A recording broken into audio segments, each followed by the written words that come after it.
أعوذ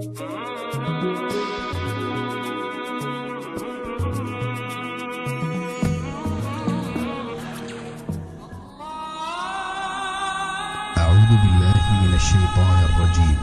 وقال فرعون ذروني أقتل موسى وليدع ربه إني أخاف أن يبدل دينكم أو أن يظهر في الأرض الفساد. وقال موسى إني عذت بربي وربكم من كل متكبر لا يؤمن بيوم الحساب. وقال رجل مؤمن من آل فرعون يكتم إيمانه أتقتلون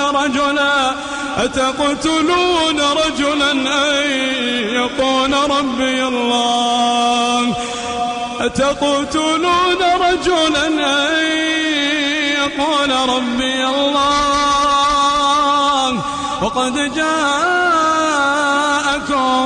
بالبينات من ربكم وإن يك كاذبا فعليه كذبه وإن يك صادقا يصبكم بعض الذي يعدكم إن الله لا يهدي من هو مسرف كذاب.